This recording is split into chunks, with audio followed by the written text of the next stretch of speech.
ating kilalanin ang non-showbiz boyfriend ng aktres na si Karina Bautista. Sino ang lalaking nagpapatibok ngayon sa puso ni Karina na si Manny Billones? The Philippine Showbiz List presents Sino si Manny Billones, ang boyfriend ni Karina Bautista? Profile. Ang 30-year-old Filipino-American ice hockey player na si Manville Manny Billones ay isinilang noong November 1, 1993 sa North Wales, Pennsylvania, United States. Base sa kanyang Facebook profile, siya ay mula sa North Wales, Pennsylvania at kasalukuyang nakatira ngayon sa Las Piñas. Si Manny ay nag-aral ng high school sa Hatboro Horsham High School at nagkolehiyo sa Westchester University of Pennsylvania at kumuha ng kursong Accounting and Finance. Nakasama ni Manny ang Manila Bay Lightning sa mga Filipino League plays.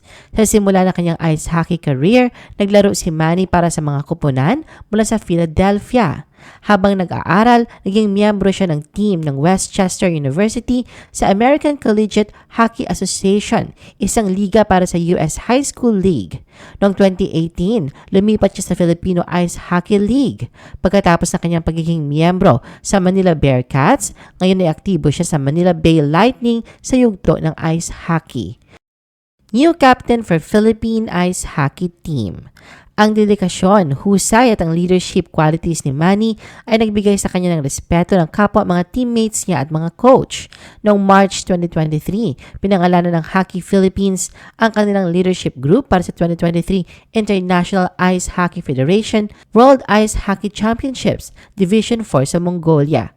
Ang mga post sa Facebook at Instagram handle ng Hockey Philippines ay nag-anunsyo na ang forward na si Manny ang magsisilbing team captain para sa tournament simula noong 2023. Sa isang nakakaantig na post sa Instagram, ang mapagmahal na si Manny ay naglaan ng ilang sandali upang ipahayag ang kanyang matinding pagpapahalaga sa kanyang mga supportive parents na bumiyahe pa upang makadalo at makapanood sa kanyang ice hockey game. Kalakip ng mga larawan kasama ang mga magulang ng kapanapanabik na sandali sa ice hockey rink, ang caption ay naghatid ng taos-pusong pasasalamat. Kinilala ni Manny ang walang humpay na suporta ng kanyang mga magulang na ipinahayag kung paano ang kanilang presensya ay nangangahulugan ng mundo sa kanya. Ginamit din niya ang post upang pasalamatan ang kanyang mga tagahanga, pati na rin ang kanyang mga guro na pumunta upang masilayan siya sa paglalaro. Sa unang larawan, makikita na kasama ni Manny ang kanyang ama at ina na nakayakap sa kanya habang masaya at may pagmamalaki sa mukha. Sa sumunod na larawan naman, makikita na kasama pa rin niya kanyang mga magulang habang ibinibida ni Manny ang medalyang nagpapatunay ng kanilang pagkapanalo sa nasabing tournament. Makikita sa mga ngiti ng magulang ni Manny na proud sila sa na-achieve ng kanilang anak. Sa likod naman ng kanilang pamilya ay makikita ang mga ice hockey teammates ni Manny na masayang-masaya rin sa kanilang pagkapanalo. Tunay na isang napaka-humble at mabait si Manny sa kanyang mga tagahanga, lalo na sa mga batang fans niya. Isang patunay rito ay ang pagpapaunlak niya sa mga bata na makipag-selfie kasama siya. Karina admits to having a special someone. Noong April 2023, sa kanyang guesting sa Magandang Buhay, inamin ni Karina Bautista na mayroon na siyang special someone. Hindi man pinangalanan na inamin ni Karina na ibang saya ang hatid nito. Sa isang parte ng show, binigyan si Karina pati ng kasama niyang sina Crystal at Angie ng tag-iisang chart kung saan ay isusulat nila mga source of happiness sa kanilang buhay at ibahagi ito sa mga manonood. Nang si Karina na nakatokang magpaliwanag ng mga isinulat niya sa kanyang chart, makikita na hinati-hati niya ang isang malaking bilog sa 6 na bahagi. Sa 5 parte, mababasa na nakasaad sa mga ito ang happiness ni Karina na mula sa working out, movies, massage, food and new discoveries, house plans and pet dog niyang si Billy at kanyang trabaho, bagong project at school. Ang ika-6 na parte naman ng chart na mapapansin na pinakamalaking bahagi ng kanyang kaligayahan ay nakasulat dito ang kanyang pamilya, mga kaibigan, minamahal sa buhay, special someone at Care Bears family. Bago pa man bumalik sa upuan niya si Karina, ay hindi pinalampas ng isa sa mga hosts na si Melay Cantiveros, ang isa sa mga isinulat niya sa kanyang chart. Napansin din ni Melay na sobrang blooming ni Karina, kaya tinanong niya ito kung gaano ba nagpapasaya sa kanya ang kanyang special someone, na sinagot ni Karina na sa sobrang saya niya sa piling nito ay lumabas daw ang kanyang feminine side. Pagbabahagi pa niya na sa sobrang lakas na kanyang personalidad, siya raw ang nagli-lead sa tuwing nasa isang relationship siya noon.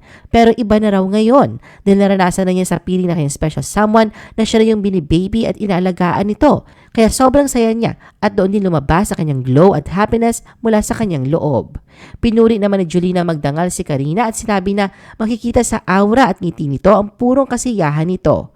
Sinabi rin ni Karina na hindi naman daw nakasalalay sa kanyang special someone ang kanyang kasiyahan. Pero nakakatulong ito na parati rin itong nasa tabi niya para i-comfort siya sa tuwing siya ay nalulungkot o may pinagdadaanan siya na sa tingin niya ay hindi siya nag-alinlangan sa kanyang trabaho o sa pag-aaral niya. Naroroon daw ito palagi para ipaalala sa kanya na ginawa niya ang kanyang makakaya. Balance nga raw ang kanilang personality. Siya raw yung may chaotic side, samantalang ang kanyang special someone naman ay ang mas kalmado sa kanilang dalawa. Manny's relationship with Karina. Ang mga kwento ng pag-ibig na umuusbong sa mga hindi inaasahang lugar ay madalas na nagbibigay ng pinakamagandang kwento. Sa isang heartwarming na kwento ni Manny at Karina, ang ice hockey rink ang naging daan para sa kanilang pagtatagpo. Kamakailan lang sa isang panayam sa magandang buhay, ibinahagi ni Karina ang mga insights tungkol sa kanilang relasyon na ngayon ay 1 taon na at sa kanilang kamakailang maagang pagdiriwang ng kanilang anniversary sa United States. Sina Karina at Manny ay unang nagatagpo ng landas na siyang gawing hobby ni Karina ang paghahaki. Ang mga nauna nilang encounters ay malayo sa pagiging isang romantiko dahil ang unang impression niya kay Manny ay isa ito nakakainis na coach dahil sa pinapagawa sa kanila na intense workout regimes. Nang sumali si Karina sa Philippine women's team ng ice hockey, si Manny ang naging coach nila sa training dahil ito ang captain ng national team ng bansa. Tuwing nagwa-warm up daw ang mga girls, ay natatakot si Karina kay Manny sa pag-aakalang snob ito. Tinanong pangaraw niya ang isa niyang kaibigan kung mabait ba si Manny. Gayunpaman sa paglipas ng panahon, ay hinangaan na ni Karina ang dedikasyon at passion ni Manny sa ice hockey at sa mga ginagawa nito para sa national team. Nakita rin ni Karina ang tiyaga ni Manny bilang isang inspirasyon at parati raw siya nitong ini-encourage na mas maging mahusay at doon niya ito napansin na may kakaibang pagtingin. Sa parte naman ni Manny nang una niya raw ito makita ay na-attract na siya rito dahil sa taglay na kagandahan ni Karina. Nagtaka pa nga raw siya kung bakit ito naglalaro ng hockey. Dahil wala siyang kaide-ideya sa showbiz background ni Karina, una niyang naisip na baka isa itong model. Kaya naman ito ang nagbigay daan para mas lumago pa ang kanilang relasyon ng natural nang wala mga pressure at mga umiiral na opinyon na madalas ay kaakibat ng pagiging kilala sa mga mata ng publiko. Nagustuhan din ni Karina na walang kaalam-alam si Manny tungkol sa kanyang pagiging isang artista dahil naging daan ito para mas nakilala nila ang isa't isa ng maigi, hindi lang dahil sa kanilang katauhan o kanilang mga professional achievements. Pinuri rin ni Manny kung gaano ka-independent si Karina na hindi na niya kailangan laging kasama ito dahil abala rin si Manny sa kanyang personal na buhay at pagiging atleta. Matatag din daw si Karina at kaya nitong alagaan ang sarili nito. Pero inassure niya na parati naman siyang nandyan kung kailangan siya ng girlfriend.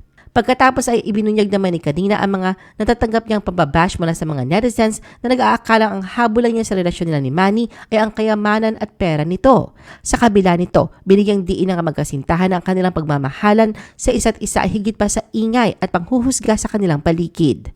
Patuloy din nilang sinusuportahan ng isa't isa at nakatuon sa kanilang ibinahaging pagmamahal at paggalang sa isa't isa. Bago pa man inintroduce ni Karina sa magandang buhay si Manny bilang ang kanyang boyfriend, ay madalas na sila nagbabahagi ng mga larawan at videos na magkasama sa kanilang mga Instagram accounts at TikTok accounts. Sa isang 2024 New Year's post ni Manny, nagbahagi siya ng mga larawan nila ni Karina na kuha mula sa kanilang early anniversary trip sa US. I-post ang inyong comments at reaction sa baba at huwag kalimutan na i-like at i-share ang video na ito. Gusto mo pa ba ng ibang showbiz videos? Panoorin ang aming iba pang top viewed videos. Para sa aming mga YouTube viewers, pumunta lang sa description ng video na ito o i-click ang link sa itaas ng screen. Para naman sa mga Facebook viewers, ay maaari ninyong hanapin ang mga link sa comment section ng video. I-follow nyo din kami sa Facebook at mag-subscribe sa aming YouTube channel. Thanks for watching!